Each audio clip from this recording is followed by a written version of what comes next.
Malam hari di kota Istanbul, Turki, ketika orang-orang kaya sibuk berpesta, ada seseorang yang bekerja memulung sampah-sampah di pinggiran kota.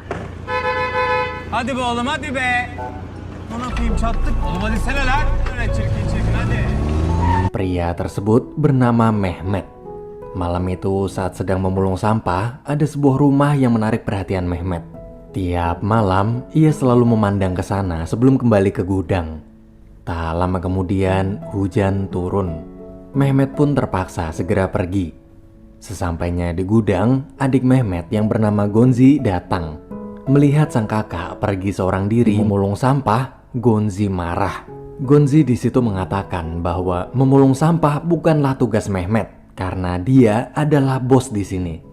Selain itu, walaupun bukan adik kandung, namun Gonzi sangat mengkhawatirkan kesehatan kakaknya yang ternyata menderita gagal ginjal. Akibat terlalu memaksakan diri, kondisi badan Mehmet drop dan harus dilarikan ke rumah sakit. Ketika sampai di rumah sakit dalam kondisi parah, para petugas bukannya langsung menolong, namun justru hanya menyuruh mereka berdua mengambil nomor antrian terlebih dahulu untuk menunggu giliran. Berbeda dengan pelayanan yang Mehmet dapatkan barusan, tiba-tiba datang seorang ibu berpenampilan terlihat cukup kaya membawa anak. Para petugas di sana segera menolong.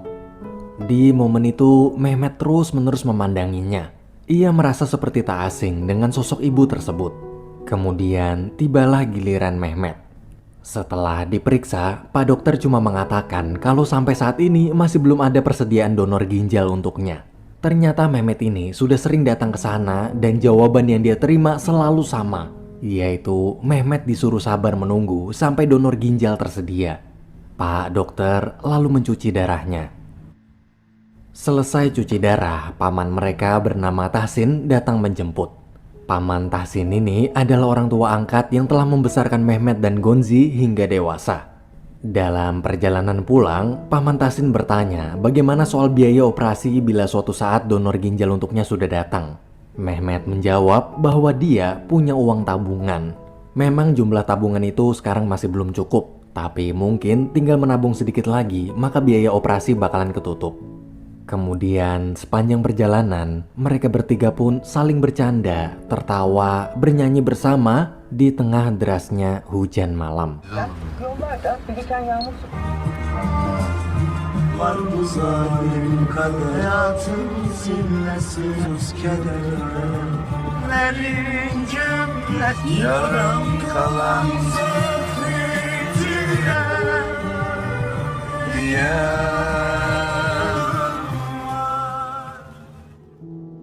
Rumah Mehmet terletak di suatu gang bernama Gang Derita. Lingkungan tempat dia dibesarkan penuh dengan prostitusi, pecandu narkoba, serta bocah-bocah jalanan yang suka menghirup lem. Sebelum tidur, Mehmet selalu melihat foto kenangan masa kecil bersama sang ibu untuk mengobati rasa kangennya. Pagi hari, kondisi Mehmet membaik. Setelah mandi dan sarapan, ia lalu pergi menuju gudang sampah. Sepanjang perjalanan, dia terlihat ceria sambil menyapa setiap orang yang ditemui. Memberi uang ke bocah-bocah yang pengen beli lem buat mabok, menyapa teman bencongnya, dan lain-lain. Pokoknya penampilannya benar-benar beda dari kemarin. Pas sampai gudang, anak-anak pemulung lain udah pada nunggu. Ternyata Mehmet ini adalah bos pengepul. Di gudang itu, Mehmet memberikan pekerjaan untuk anak-anak jalanan yang tak memiliki orang tua serta tempat tinggal.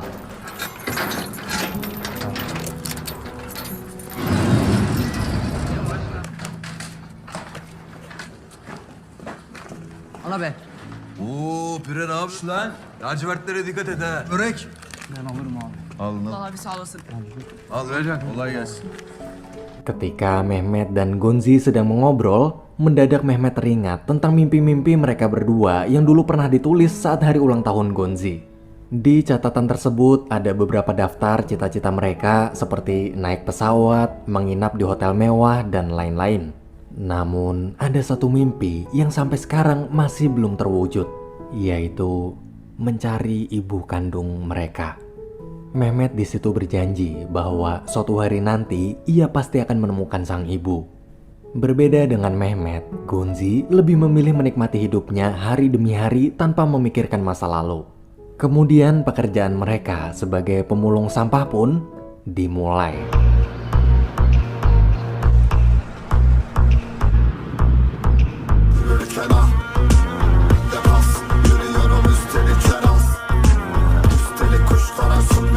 Yol yıkık. Yine elimde tas, çöplükte dans. Hepinize dönmekte kar. Karak ayığız bir kostun ne böbrek sal. Ağlayıp bir sönmekte var. Ayıplıkta dans. Yere düzgündü üstelik kuşlara sümbüller al. Bırak lan o şişeleri. Oğlum sik. Kendi çöplüğünde o. Köylüm ormanı. Ne var? Bir uzunluk yanar sizi boğar duman. Gel lan. Yine üstümde. Yine üstümde. Kalabalım. Pistolara atar. Sen yanına yere ünün yere bak. Daha toksin atarsın. Yine üstümde. Ömer Özgün. Nasıllar ağlamıyor çöp bir tas. Kara çocukları gömlek mi cam. Üstünden az. Renk yok ama herkes kalır. Zoreysi zaten şey. Allah tartılmaz onu. İnsanların önlerinde bol kep.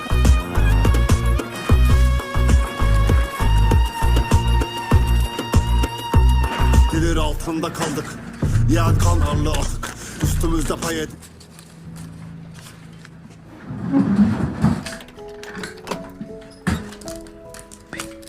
Ketika semua telah selesai bekerja dan mendapatkan bayaran masing-masing, Gonzi tiba paling akhir. Tapi waktu Mehmet menyuruh menimbang berapa berat kardus yang berhasil dia dapatkan, Gonzi malah izin pergi karena di dekat sana sedang ada sebuah acara. Gonzi rencananya mau ngemis di depan pintu gerbang acara itu biar hari ini dia bisa dapat duit lebih banyak. Tinggallah Mehmet seorang diri. Setelah menghitung uang penghasilan hari ini dan ingin menyimpan di tabungannya di bawah lantai sofa, tiba-tiba dia seperti mendengar ada suara aneh.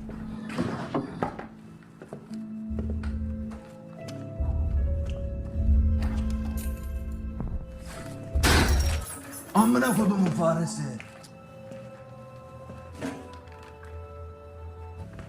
Şşt. Çık lan oradan.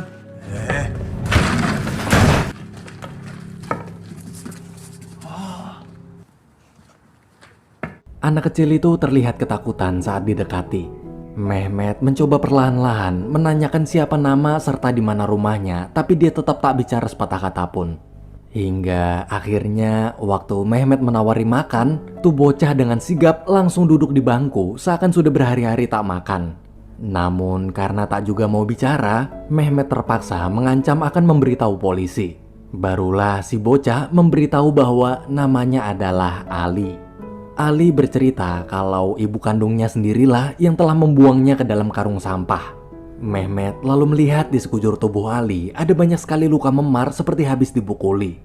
Ketika Mehmet bertanya siapa yang telah melakukan semua itu, Ali menjawab bahwa ia dipukuli oleh ayah tirinya. Mehmet kemudian membawa Ali ke rumah. Setelah tertidur, Mehmet memanggil Gonzi.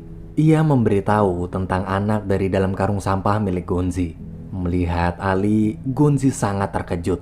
Ia tak tahu kenapa bisa ada bocah di dalam karungnya. Gonzi menyarankan agar melapor ke polisi, tapi Mehmet menolak. Ia memutuskan merawatnya sendiri dan meminta Gonzi agar tak memberitahu masalah Ali pada Paman Tahsin. Gonzi terpaksa berjanji tak memberitahu siapa-siapa lalu segera pergi.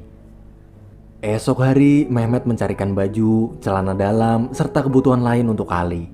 Saat sedang menunggu, di dalam toko baju itu, Mehmet kebetulan bertemu dengan ibu yang dia lihat bersama anaknya waktu di rumah sakit kemarin. Namun terlihat ada luka memar di wajahnya. Mehmet pun bertanya bagaimana keadaan si anak sekarang. Mendengar pertanyaan tersebut, ibu itu mendadak ketakutan dan langsung pergi dari sana. Beberapa waktu kemudian, mereka semua mandi bersama di pemandian umum khas Turki. Ketika sedang memandikan Ali, Mehmet merasa kasihan melihat luka-luka memar di sekujur tubuh anak tersebut. Di sisi lain, Gonzi terlihat menikmati pemandian bersama anak-anak lain. Di momen itu, ada salah satu anak yang bertanya tentang apa maksud tato di pinggang Gonzi. Gonzi pun memberitahu kalau tato itu adalah gambar kedua orang tuanya. Walaupun sejak lahir ia tak pernah tahu bagaimana wajah mereka, tapi dia tetap bermimpi suatu hari nanti bisa bertemu mereka. Kemudian Gonzi dan semua anak-anak di sana bersenang-senang sambil bernyanyi bersama. Selesai mandi, Mehmet, Ali, serta Gonzi makan siang di sebuah kedai burger. Karena Ali tak tahu kapan tanggal lahirnya, maka Mehmet berencana mengadakan pesta ulang tahun untuk Ali nanti malam. Ia lalu mengajak Ali ke toko kue. Di sana Mehmet bertanya Ali suka kue apa. Ali pun menjawab bahwa dia suka kue coklat. Waktu bertemu si penjaga toko, ternyata mereka berdua sudah akrab. Karena Mehmet sering membeli kue di sana untuk merayakan pesta ulang tahun anak-anak jalanan lain yang tak punya orang tua dan tak tahu kapan tanggal lahir mereka. Di dapur, Mehmet bertanya pada si penjaga toko apakah ada kue bekas yang belum kadaluarsa agar harganya lebih murah. Tapi saat Mehmet sedang memilih kue, mendadak dia mendengar suara teriakan Ali. Ali! Bir kadın beni kaçırmaya çalıştı. Gel bakayım. Kimmiş o? Göster! Korkma ben buradayım, tamam? Korkma. Tamam hadi gidiyoruz. Abi çok güzel bıraktın. Abi 2 dakika çöpe git. Çöpünü siken. Hadi bakalım. Ketika malam tiba, pesta ulang tahun Ali pun dimulai. Semua anak bergembira menari bersama mengiringi musik. Di situ Gonzi terlihat murung gara-gara kejadian tadi siang. Ia mulai memikirkan kondisi sang kakak yang terlalu menyayangi Ali. Lalu tibalah waktunya tiup lilin. Setelah lilin dinyalakan, Mehmet menyuruh Ali berdoa terlebih dahulu. Namun saat ditiup, Ali gagal memadamkan lilin-lilin tersebut hingga membuat semua orang tertawa. Mehmet pun mengajak Ali meniup bersama. Selesai acara, Mehmet dan Ali duduk berdua memandangi perkotaan. Di momen itu, Ali memberitahu doanya sebelum meniup lilin tadi. Doa Ali adalah dia ingin sekali menabung, memiliki banyak uang, kemudian membawa ibunya pergi. Keesokan harinya, Mehmet mengajak pergi ke pantai dan mengajari Ali bagaimana cara berenang.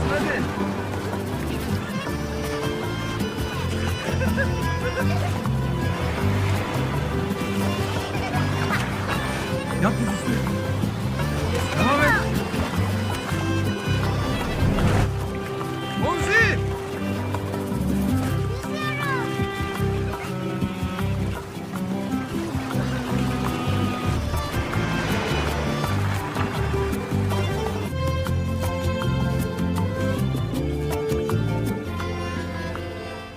Malam hari setelah menidurkan Ali, Mehmet ke gudang untuk membuatkan Ali gerobak agar dia bisa ikut memulung dan mengumpulkan uang sendiri.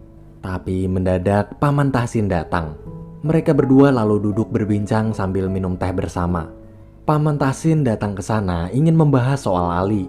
Mehmet di situ kecewa, pasti Gonzi yang telah mengadu pada Paman Tahsin. Mehmet pun hanya menjawab bahwa dia sementara akan merawat Ali sampai siap bertemu dengan ibunya. Mehmet yakin pasti ibu kandung Ali akan merasa senang bila bisa bertemu dengan Ali lagi. Bagi Mehmet, semua orang tua pasti mencintai anaknya.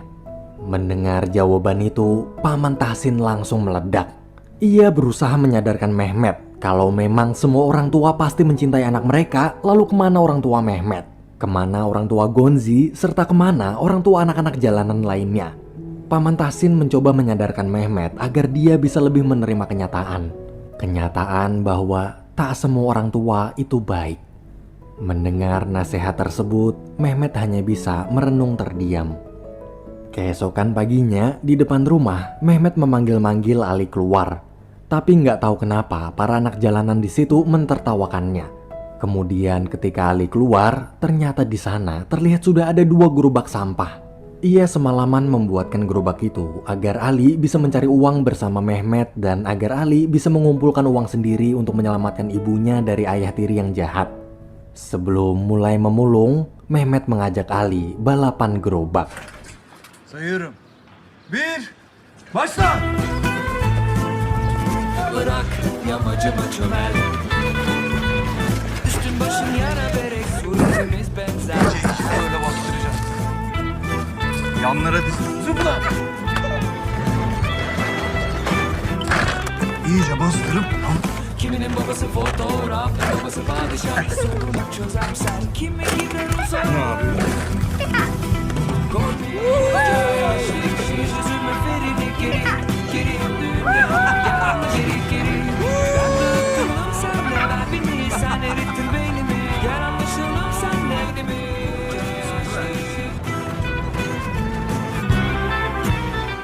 Malam hari sepulang kerja, sebelum menidurkan Ali, seperti biasa Mehmet selalu melihat foto kecil bersama sang ibu untuk mengobati rasa rindunya. Di situ dia juga menemukan mobil-mobilan kesayangannya sewaktu kecil lalu memberikan mainan tersebut pada Ali. Ali pun merasa senang bisa punya mainan baru. Setelah Ali tidur, Mehmet pergi ke gudang. Di luar, ia melihat para anak jalanan lagi pada mabok abis ngisep lem. Mehmet berkata pada mereka agar menjauhi dan jangan pernah mempengaruhi Ali. Di gudang saat sedang bekerja, tiba-tiba penyakit ginjalnya kambuh. Beruntung dia tertolong karena masih punya stok obat-obatan. Akibat rasa sakit yang terasa begitu perih, Mehmet pun memutuskan pulang ke rumah. Tapi di perjalanan, dia melihat para anak jalanan tadi sedang berkumpul di depan rumahnya. Ternyata selama Mehmet pergi tadi, mereka semua telah membuat Ali mabuk lem. Ne oluyor lan?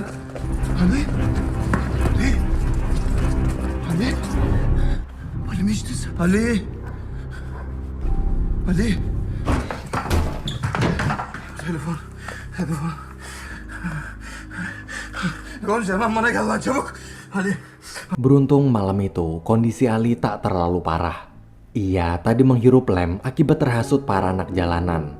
Mereka mengatakan kalau saat mabuk, Ali pasti bisa bertemu dengan ibunya. Karena rasa rindu yang teramat dalam, Ali pun terhasut. Esok hari, Mehmet mengajak Ali pulang ke rumah. Awalnya Ali menolak karena masih takut dengan ayah tirinya. Tapi setelah berusaha meyakinkan bahwa dia akan membantu menyelamatkan sang ibu, akhirnya Ali mau. Setelah mereka berdua berjalan cukup lama mencari alamat, Ali mendadak terdiam memandangi sebuah apartemen. Tak lama kemudian dari bangunan tersebut keluar seorang pria berkemeja rapih. Ali langsung ketakutan dan bersembunyi di belakang Mehmet. Ternyata dia adalah ayah tiri Ali yang selama ini selalu memukulinya.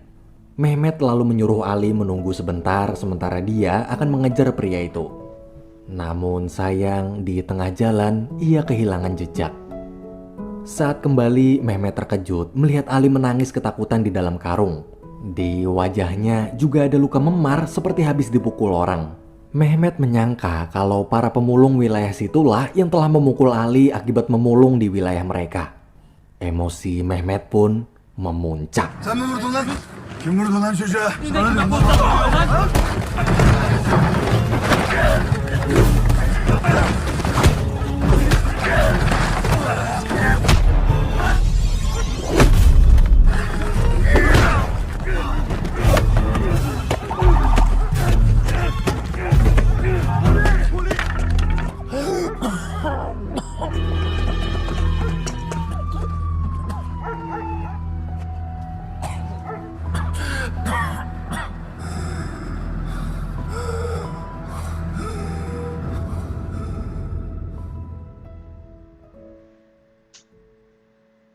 Akibat kejadian itu, Mehmet dilarikan ke rumah sakit.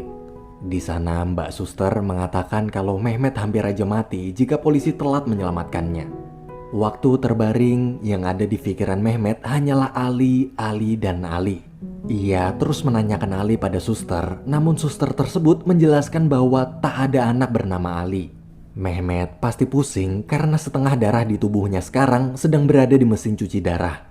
Bahkan ketika Mehmet bertanya pada Gonzi bagaimana keadaan Ali, Gonzi hanya menjawab kalau Ali tak ada dimanapun. Mendengar itu, Mehmet panik. Lan ne yapıyorsun? Bırak. Çıkmam lazım lan bırak. Lan manyak mısın lan? Bırak lan. Bırak Gonzi. Bırak lan. Bırak. Lan abi. Bırak. Bırak. Öldüreceğim kendini. Bırak lan burayı.